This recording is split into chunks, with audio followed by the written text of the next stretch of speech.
Disfruta de la radio, del medio de comunicación más creíble.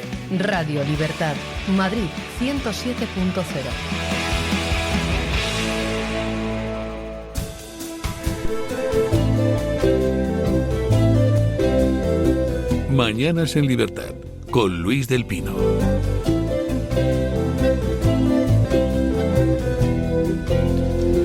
Bueno, pues tenemos con nosotros a alguien a quien la audiencia, o muchos de nuestra audiencia, conocen bien, a don Santiago Navajas, que es una de esas raras personas que se dedica a la filosofía. Le decía un torero a Ortega y Gasset aquello de: ¿usted qué es? Dice, catedrático de metafísica. Y dice: Ozú, hay gente pató, ¿no? Bueno, pues Santiago Navajas es gente pató. Le gusta la filosofía y además enseña filosofía y además disfruta con la filosofía y además sabe hablar de filosofía de una manera amena y didáctica. Y le gusta darle vueltas a las cosas y pensar, o sea, no es una mera profesión, es un hobby. Muchas gracias por la introducción, don Luis. ¿Qué tal está usted? Muy amable. Muy bien, hablando de esta anécdota sobre los toros, recuerdo que, por ejemplo, cuando se murió Ortega y Gasset, en los periódicos alemanes le hicieron un obituario llamándole el torero del ser.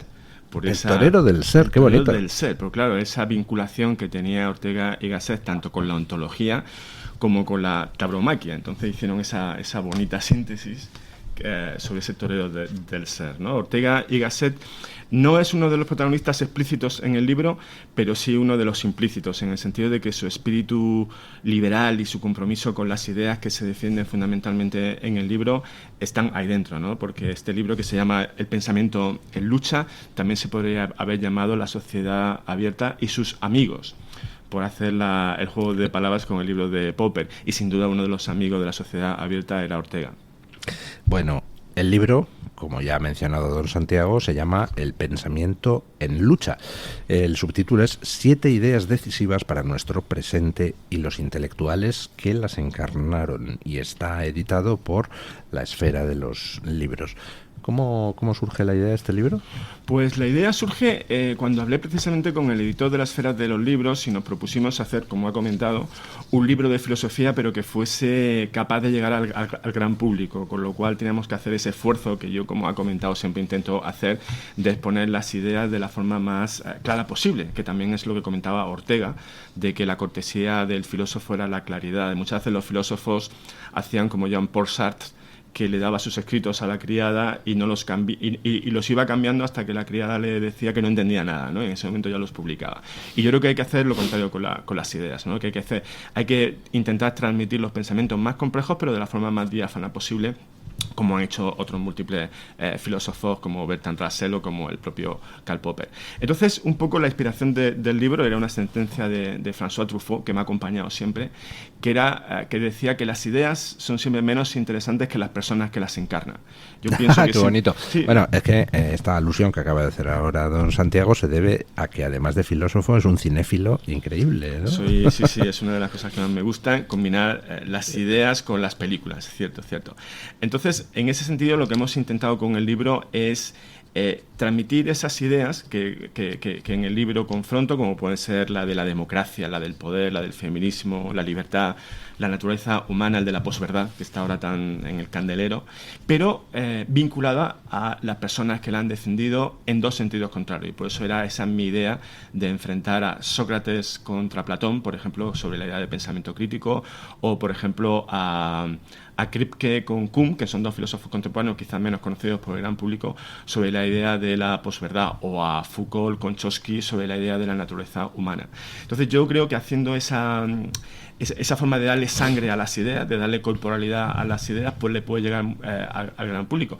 Y por otra parte, no olvidemos que las ideas no nacen en el vacío, sino que nacen de un humus, de unas circunstancias históricas y sociales.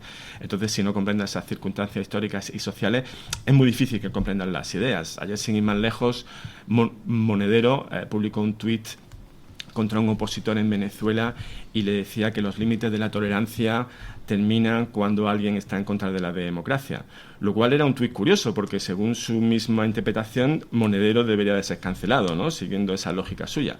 Pero realmente lo que nos tenemos que dar cuenta es que, por ejemplo, hablando de la democracia que hago en el libro contraponiendo a Tocqueville con Marx, no es lo mismo el concepto de democracia en Monedero que el que podamos tener usted y yo, ¿no? En la democracia de Monedero, que es una democracia populista, usted y yo no cabemos, ¿no? Sin embargo, nuestra democracia es Monedero el que cabe. Sí. Decía Wittgenstein que en realidad todos los problemas filosóficos no son más que un malentendido del lenguaje, ¿no?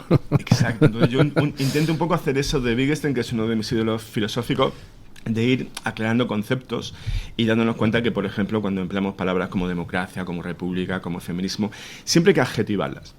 Porque claro, no es lo mismo la República de Corea del Norte, la República Popular de Corea del Norte, que la República Liberal de Corea del Sur. Entonces, cuando uno dice prefiero una república, siempre hay que especificar cuál de ellas. ¿De qué tipo? ¿De qué tipo? ¿No? Esa mención que hace don Santiago de que en el libro pues habla de filosofía, pero en relación con las personas que la protagonizan, pues es que efectivamente, y lo dice don Santiago en el libro, todos tendemos a pensar pues en los filósofos e incluso en los científicos como unos seres así como pulcros, atildados, lógicos, objetivos, que discuten argumentalmente sobre las cosas, y en realidad no, en realidad son seres humanos con sus debilidades, y por ejemplo, pues hay una cosa que yo no me había imaginado nunca. Un Wittgenstein amenazando con un atizador a uno de sus interlocutores en una discusión. O, por ejemplo, otro filósofo, me parece que era Kuhn, el que le tira un cenicero a uno de sus alumnos porque se había atrevido a decir que iba a asistir a la conferencia de uno de los rivales filosóficos de Kuhn. Exactamente. El capítulo sobre la posverdad, que es el enfrentamiento intelectual entre Kuhn y Kripke, sobre el tema de la referencia y si la verdad es relativa o de alguna forma se puede hacer objetiva. Y efectivamente, Thomas Kuhn, que es uno de los más grandes filósofos de la ciencia y de la epistemología del siglo XX, un relativista, le lanzó un cenicero a la cabeza a uno de sus alumnos, que luego ha llegado a ser un documentalista muy famoso y nunca le ha perdonado lo del cenicero, porque Morris, que así se llamaba el documentalista, quería ir a una conferencia de Kripke, que lo que venía con su teoría era a refutar el relativismo de Kuhn. Entonces Kuhn le prohibió que asistiese a ese seminario, como Morris insistió, finalmente le terminó por arrojar este cenicero. Al final lo que se transmite con esto es que el pensamiento en la ciencia y la filosofía es un conflicto. Es un conflicto, y esto viene de la antigüedad griega, que por ejemplo el símbolo de Apolo, que era el dios del conocimiento, era el arco y la flecha, ¿no? Entonces decía, por ejemplo, un filósofo italiano, Giorgio Colli, que Apolo es aquel que hiere desde lejos. Es decir, en el pensamiento siempre hay un punto de violencia, ¿no? Aunque actúa sin llegar a los extremos quizás de Wittgenstein, que era famoso porque manejaba un atizador contra sus oponentes, porque tenía un carácter muy vehemente, muy combativo. Pero lo que nos tenemos que dar cuenta contra esta falsa idea que se transmite ahora del consenso es que el pensamiento tiene un punto de consenso, ¿cierto? Pero lo fundamental es el disenso, es decir, que combatamos con las ideas, y lo importante de la sociedad abierta que se defiende en este libro es que ese enfrentamiento entre esa idea no llega a la violencia contra las personas, que es lo que le comentaba antes, porque las personas son más importantes que las ideas. Yo creo que todos damos por sentado que en la filosofía existe el disenso, existe el debate, se discute sobre ideas muy abstractas, hay malentendidos de lenguaje, que decía Wittgenstein. Entonces, un poco asumimos con naturalidad que existan corrientes filosóficas y gente que se enfrentan unos a otros. Lo que ya es un poco más extraño, y yo no fui consciente hasta muy tarde de ello, es que también en la ciencia pasa 3/4 de lo mismo. Yo me di cuenta de hasta qué punto existe una trampa de las palabras en la ciencia, y incluso aunque estés hablando de teoremas, resulta que al final pues un teorema puede parecer muy claro, pero resulta que es que las palabras ni siquiera en matemáticas significan siempre lo mismo. Y hay un libro delicioso que es el de Pruebas y Refutaciones de Imre Lakatos, extraordinario, donde narra todas las discusiones en torno a un teorema que en principio uno debería decir, pero esto es sencillísimo, ¿no? Que era algo así como el teorema que relacionaba el número de puntos, de lados y de caras dentro de un poliedro, ¿no?